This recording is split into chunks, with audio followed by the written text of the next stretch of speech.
Today we're going on a fascinating journey into the complex world of neurocognitive and psychiatric disorders. Let's talk about causation. What causes these brain mysteries?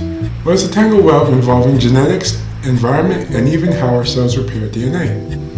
Your DNA is a super important instruction manual. During fertilization or due to exposures like neurotoxic pesticides, tiny change of variants can sneak in. These variants, whether they are high risk or low risk alleles, can influence how neurons and glial cells develop and function.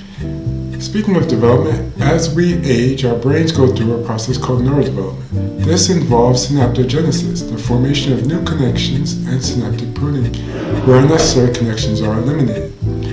It's like a gardening process for your brain, shaping a healthy, efficient network. During brain maturation, especially in areas like the prefrontal and temporal cortex, these processes lead to cortical thinning and synaptic reorganization, essential for mature cognition and behavior. Sometimes this delicate balance is thrown off by factors like inflammation, insulin resistance, or the failure of DNA repair mechanisms. For instance, estrogenic neuroprotection can help guard against neurodegeneration in women, while neurotoxic pesticides or microglial overactivation can cause harm through excessive synapse elimination or phagocytosis. How does this relate to mental health? Psychiatric disorders are incredibly complex and heterogeneous. Think of them as a puzzle with many pieces: genes, epigenomic modifications, connectomics, and even lifestyle factors like self-medication. For example, certain genes encode for neurotransmitter receptors or synaptic proteins, impacting how signals travel across neural circuits. Variations here can influence reward pathways and reinforcement circuits affecting motivation, emotion, and behavior.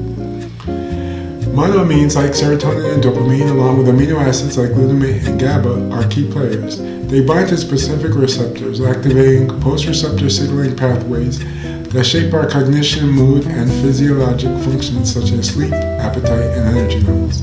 When these systems go astray, it can lead to psychiatric disorders like depression or schizophrenia. When it comes to treatment, there are many tools in the toolbox. Psychotherapy, from cognitive behavioral therapy to more innovative approaches, help people understand and manage their emotions and behavior. But prevention is just as important. Some interventions aim to modify risk factors before they lead to suffering.